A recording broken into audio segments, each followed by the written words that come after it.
രാപ്പകൽ സമരത്തിന്റെ 32ാം ദിനം പ്രതീക്ഷയുടെ പൊങ്കാലയർപ്പിച്ച ആശാവർക്കർമാർ പിന്തുണയറിയിച്ച് കേന്ദ്രമന്ത്രിയും സമരപന്തലിലെത്തി ഇനിയെങ്കിലും സർക്കാർ കണ്ണു തുറക്കണമെന്നാണ് പ്രാർത്ഥനയെന്ന് ആശാവർക്കർമാർ പറഞ്ഞു. പ്രതിഷേധമാണ്, പക്ഷെ പൊങ്കാലയാണ്. പ്രതിഷേധ പൊങ്കാലയല്ല, സങ്കട പൊങ്കാലയാണ്. ഇത് പറഞ്ഞത് ഞാനല്ല, ആശാവർക്കർമാരാണ്. കഴിഞ്ഞ 32 ദിവസമായി ആശാവർക്കർമാർ സെക്രട്ടേറിയറ്റിന് മുന്നിൽ രാപ്പകൽ സമരം നടത്തിക്കൊണ്ടിരിക്കുകയാണ്. ഇന്ന് പൊങ്കാലയാണ്, കുടുംബത്തോടുകൂടി പൊങ്കാല ആഘോഷിക്കേണ്ട ദിവസമാണ്. പക്ഷേ ഇന്നവർ ആഘോഷിക്കുന്നത് ആശാവർക്കർമാരുടെ കൂടെയാണ്, സെക്രട്ടേറിയറ്റിന് മുന്നിലാണ്. ഈ പ്രതിഷേധമാണ്, പക്ഷേ തങ്ങൾക്ക് സങ്കട പൊങ്കാലയാണെന്നാണ് ആശാവർക്കർമാർ വ്യക്തമാക്കിയ ഒരു കാര്യമെന്ന് പറയുന്നത്. ഇന്ന് കുടുംബത്തോടുകൂടി പൊങ്കാല ആഘോഷിക്കേണ്ട ദിവസമാണ്. പക്ഷേ ഇന്ന് സെക്രട്ടേറിയറ്റ് പടിക്കലാണ് പൊങ്കാല ആഘോഷിക്കുന്നത്. പ്രതിഷേധ പൊങ്കാലയല്ല, സങ്കട പൊങ്കാലയാണെന്നാണ് പറയുന്നത്. പ്രതിഷേധ പൊങ്കാലയൊന്നുമല്ല, സങ്കട പൊങ്കാലയാണ്. എല്ലാ വർഷവും നമ്മൾ അമ്മയുടെ നടയിൽ കുടുംബത്തോടെ വന്നിരുന്ന് ഇടുന്നതാണ്. ഇനിയിപ്പോൾ കുടുംബം കൂടെ ഇല്ലാത്തുള്ള ഒരു പ്രയാസമുണ്ട്. അതുകൊണ്ട് ഇതിപ്പോൾ ഞങ്ങൾ ആരും പ്രതീക്ഷിച്ച ഒന്നുമല്ല. ഞങ്ങൾ 32 ദിവസം കൊണ്ട് ഇവിടെ രാപ്പകൽ ഇവിടെ ഇരിക്കുകയാണ്. ഈ മഴയത്തും മഞ്ഞിലും വെയിലത്തും എല്ലാം നനഞ്ഞു കുളിച്ച് ഞങ്ങൾ ഇവിടെ ഇരിക്കുകയാണ്. ഞങ്ങൾക്ക് ഒരു പ്രതിഫലവും ഞങ്ങൾ തിരിച്ച് കിട്ടിയിട്ടില്ല. ഒരു പ്രയോജനം എന്ന് വെച്ചാൽ നമ്മുടെ പ്രധാനപ്പെട്ട മുഖ്യമന്ത്രിയിൽ നിന്നും ഒരു അഭിപ്രായവും ഞങ്ങൾക്ക് ഇതുവരെ വന്നിട്ടില്ല. ഞങ്ങൾക്ക് വേണ്ടി നല്ല ഒരു വാക്ക് പറഞ്ഞിട്ടില്ല. പക്ഷേ കേന്ദ്രത്തിൽ നിന്ന് പറഞ്ഞിട്ടുണ്ട്, ചെയ്യാമെന്ന് പറഞ്ഞിട്ടുണ്ട്. പക്ഷേ ഇവിടെ നിന്ന് നമുക്ക് ഒരു ഒന്നും കിട്ടിയില്ല. അത് അമ്മയുടെ അനുഗ്രഹത്തോടുകൂടി അമ്മ മനസ്സ് തുറന്ന് ഞങ്ങൾക്ക് അതിനു വേണ്ടി ഒരു അനുഗ്രഹം ഞങ്ങൾക്ക് തരട്ടെ. ഞങ്ങൾ ആ ഒരു പ്രതീക്ഷയിലാണ് ഇരിക്കുന്നത്. ഇനി പോയാലും ഇനി ഞങ്ങളെ കൊണ്ട് താങ്ങും, പക്ഷെ എന്നാലും പിറകോട്ട് മാറില്ല. ഇവരെത്രത്തോളം ബലം പ്രയോഗിക്കും അത്രത്തോളം ഞങ്ങൾക്ക് ശക്തി കൂടും. പക്ഷെ ഇനി ഞങ്ങൾ പിറകോട്ടില്ല. ഇത്രയും ഞങ്ങൾ 32 ദിവസം പെണ്ണുങ്ങളാണ് ഇരിക്കുന്നത്. പിന്നെ ചെറുപ്പക്കാർ പിള്ളേരുണ്ട്, വയസ്സായി ഞങ്ങളെ പോലെ എന്നെ പോലെയുള്ളവരുണ്ട്, പ്രായമുള്ളവർ. ആ ചെറുപ്പക്കാർ കൊച്ചുങ്ങൾ എന്തുമാത്രം ബുദ്ധിമുട്ടണമെന്നറിയാമല്ലോ, എന്തെല്ലാം കാര്യങ്ങളുള്ളതെന്നൊന്നും അറിയാം, മാഡത്തിന് അറിയാം. അപ്പോൾ അങ്ങനെ ഉള്ളിടത്ത് അതും കൂടെ ഒന്ന് മുഖ്യമന്ത്രിക്കും ആരോഗ്യവകുപ്പ് മന്ത്രിക്കും പെൺമക്കളുള്ളവരല്ലേ, അപ്പോൾ അവർക്ക് ആ മക്കളുടെ പ്രയാസങ്ങൾ അറിയാൻ പറ്റില്ലേ. അപ്പം ഞങ്ങൾക്ക് ഇനി ഇത് പ്രതിഷേധ പൊങ്കാലയാണെന്നും ഞങ്ങൾ ചെയ്യുന്നെങ്കിൽ ഞങ്ങൾ കുടുംബങ്ങളില്ലാത്തതുകൊണ്ട് ഞങ്ങൾക്ക് പ്രയാസമുണ്ട്. ഇതിലെങ്കിലും ഇനി കണ്ണ് തുറക്കണം.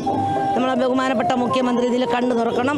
ഞങ്ങൾക്ക് വേണം, ഞങ്ങൾ ഈ പാവപ്പെട്ട ഞങ്ങൾക്ക് വേണ്ടി ഞങ്ങൾ എന്തെല്ലാം ഞങ്ങൾ ഈ കൊറോണ സമയത്ത് ചെയ്തിട്ടുണ്ട്. ഇതിന് വേണ്ടി എല്ലാം ബഹുമാനപ്പെട്ട ആരോഗ്യമന്ത്രിയും ബഹുമാനപ്പെട്ട മുഖ്യമന്ത്രിയും കൂടെ ഞങ്ങളുടെ ദുഃഖങ്ങളും സങ്കടങ്ങളും ഒന്ന് കാണണം. കണ്ടേ തീരൂ. ഇനി കണ്ടില്ല എന്ന് നടിക്കിച്ചിരുന്നാൽ ശരിയാ. ഒന്നിനും ഞങ്ങൾ ആരെങ്കിലും ആത്മഹത്യ ചെയ്യേണ്ടി വരും. എന്താണെന്ന് വെച്ചാൽ അത്രയ്ക്ക് കടങ്ങൾ കിട്ടിയതിനെ പിച്ച് നാല് സൈഡിലും കടങ്ങൾ വെച്ചു. അപ്പം ഞങ്ങൾക്കും ജോലിക്ക് ഇറങ്ങണ്ടേ, ഞങ്ങളെ കൊച്ചുങ്ങൾക്ക് എന്തോന്നെടുത്ത് കൊടുക്കും. അതുകൊണ്ട് ബഹുമാനപ്പെട്ട മുഖ്യമന്ത്രി ഇതിനൊരു വഴി കണ്ടേ പറ്റുള്ളൂ.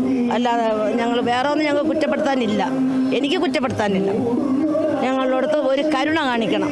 എൻ്റെ ആറ്റുകാൽ അമ്മയുടെ സഹായത്തോടുകൂടി ഇന്ന് അമ്മയുടെ ദിവസമാണ്.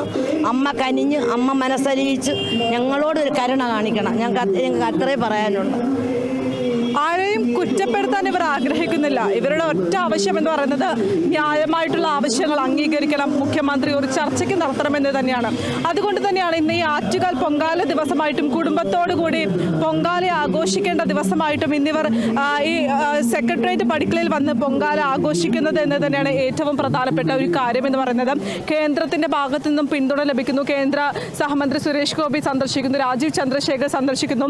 എന്നാൽ കേന്ദ്രമന്ത്രിമാർ സന്ദർശിക്കുമ്പോഴും സംസ്ഥാന മന്ത്രിമാരോ അല്ലെങ്കിൽ സംസ്ഥാനത്തിന്റെ ഭാഗത്തു നിന്നും ഒരു ഇടപെടലും ഉണ്ടാകുന്നില്ല എന്ന് തന്നെയാണ് ഏറ്റവും പ്രധാനപ്പെട്ട ഒരു കാര്യമെന്ന് പറയുന്നത്. ചേച്ചി, ഇത്തവണ ഈ പൊങ്കാല നമ്മൾ ഇന്ന് സെക്രട്ടേറിയറ്റ് പടിക്കലാണ്. നിങ്ങളെ പോലെ തന്നെ 32 ദിവസം ഞങ്ങളും കൂടെ ഉണ്ടായിരുന്നു. ഇതുവരെയും ഒരു നടപടി ഉണ്ടായിട്ടില്ല. കേന്ദ്രമന്ത്രിമാരുടെ ഭാഗത്തു നിന്നും പിന്തുണ ലഭിക്കുന്നു, അവർ ഇവിടെ എത്തുന്നു, നിങ്ങൾക്ക് വേണ്ട സഹായങ്ങൾ നൽകുന്നു. എന്നിട്ട് പോലും സംസ്ഥാന സർക്കാരിന്റെ ഭാഗത്തു നിന്നും ഒരു നടപടി ഉണ്ടാകുന്നില്ലല്ലോ. അത് തന്നെ, ഇതുവരെയും ഒരു നടപടി ഉണ്ടാകുന്നില്ല. കേന്ദ്ര സർക്കാർ ഇവർ തമ്മിൽ അങ്ങോട്ടും ഇങ്ങോട്ടും വഴിചാരിക്കൊണ്ടിരിക്കുകയാണ്. അത് അവർ തമ്മിൽ തീർക്കേണ്ട പ്രശ്നങ്ങളാണ്. അപ്പം നമ്മുടെ പ്രശ്നത്തിനാണ് പരിഹാരം കാണേണ്ടത്. എത്രയും പെട്ടെന്ന് ഇതിൻ്റെ നേതാക്കന്മാരെ വിളിച്ച് ഒരു ചർച്ച ചെയ്ത് ഞങ്ങളുടെ പ്രശ്നം അവസാനിപ്പിക്കണമെന്നാണ് ഞങ്ങളുടെ തീരുമാനം. ചില മീഡിയക്കാർ പിന്നെ സമരം ഞങ്ങൾക്ക് ഇതെല്ലാം പിന്നെ ഉത്തരവിറക്കി സമരം അവസാനിപ്പിച്ചു എന്നും പറഞ്ഞുകൊണ്ടുള്ള വെറും വ്യാജ വാക്കുകൾ പറഞ്ഞുകൊണ്ടിരിക്കുന്നത്. എത്ര ഭീഷണി എന്തൊക്കെ പറഞ്ഞ് ഇല്ലാതെ ഇല്ലാതാക്കുന്നത് ഞങ്ങൾ ഈ സമരത്തിൽ നിന്ന് പിന്മാറുന്ന ഒരു ഇതുമില്ല. ഞങ്ങളുടെ കിട്ടാവുന്ന അവകാശങ്ങളെല്ലാം കിട്ടിയതിന് ശേഷം മാത്രമേ നമ്മൾ ഈ സമരത്തിൽ നിന്ന് പിന്മാറുകയുള്ളൂ.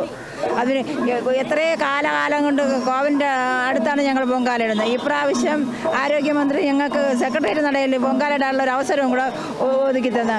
അവർ കണ്ണ് തുറന്ന് ഞങ്ങളുടെ ചർച്ചയ്ക്ക് വിളിച്ച് ഞങ്ങളുടെ ഇതിനു മുന്നേ പെട്ടെന്ന് ഞങ്ങളെ എല്ലാം അവകാശങ്ങളും തന്ന് ചർച്ച ചെയ്തതിനൊരു പരിഹാരം കാണണമെന്ന് മാത്രം ഞാൻ പറഞ്ഞു. ഈ പൊങ്കാലേൻ്റെ കാര്യം പറഞ്ഞപ്പോൾ ചേച്ചി വ്യക്തമാക്കിയ ഒരു കാര്യം എന്ന് പറയുന്നത് ഈ പൊങ്കാല ഇടുന്നത് മൂലം ആരോഗ്യമന്ത്രിയുടെ മനസ്സൊന്ന് അലിയണമെന്നൊരു ആഗ്രഹം ഞങ്ങൾക്കുണ്ട്. അതിനുവേണ്ടിയാണ് ഇത്തവണ പൊങ്കാല അർപ്പിക്കുന്നത്, ഭഗവതിക്ക് പൊങ്കാല അർപ്പിക്കുന്നത് എന്ന് വ്യക്തമാക്കിയിട്ടുണ്ടായിരുന്നു. അതെ അതെ, തീർച്ചയായിട്ടും അങ്ങനെ തന്നെയാണ്. അതിൽ നിന്ന് എനിക്ക് മനസ്സിലാകുന്നത്, ഞങ്ങൾക്ക് എല്ലാവർക്കും മനസ്സിലാകുന്നത്, ആരോഗ്യമന്ത്രിയുടെ മനസ്സിലാക്കി തന്നെ ഇരിക്കും. അവരുടെ മനസ്സിലെ കല്ലെല്ലാം അളകും. നമ്മളെ താല്പര്യപൂർവ്വം അവർ പരിഗണിക്കും എന്ന് തന്നെയാണ് ഞങ്ങളുടെ വിശ്വാസം. ഇതിവരുടെ വിശ്വാസമാണ്. കാരണം ഇനിയെങ്കിലും ആരോഗ്യമന്ത്രിയുടെ ഭാഗത്തു നിന്നും ഒരു നടപടി ഉണ്ടാകണം, മുഖ്യമന്ത്രിയുടെ ഭാഗത്തു നിന്നും ഒരു നടപടി ഉണ്ടാകണം. എത്രത്തോളം പ്രതിഷേധങ്ങൾ സംഘടിപ്പിച്ചു, പ്രതിഷേധങ്ങളല്ല, ഇന്ന് ഒരു പൊങ്കാല ദിവസമാണ്, കുടുംബത്തോടു കൂടി പൊങ്കാല ആഘോഷിക്കേണ്ട ദിവസമാണ്. പക്ഷേ എന്തൊരു ഗതികേടാണെന്ന് നോക്കണേ. ഈ സെക്രട്ടേറിയറ്റ് പടിക്കലിലാണ് ഈ പൊങ്കാല ഇവർ ആഘോഷിച്ചു കൊണ്ടിരിക്കുന്നത്. ഇനിയെങ്കിലും ഇവരുടെ അല്ലെങ്കിൽ ന്യായമായിട്ടുള്ള ആവശ്യങ്ങൾ അംഗീകരിക്കണം, അതിനുവേണ്ടി ഒരു ചർച്ച നടത്തണമെന്നൊരു ആവശ്യം തന്നെയാണ് ആശാ വർക്കർമാർ ഉന്നയിക്കുന്നത്. ക്യാമറമാൻ പോൾ ശ്രീകാര്യത്തിനൊപ്പം വിനയരാജ്, തിരുവനന്തപുരം.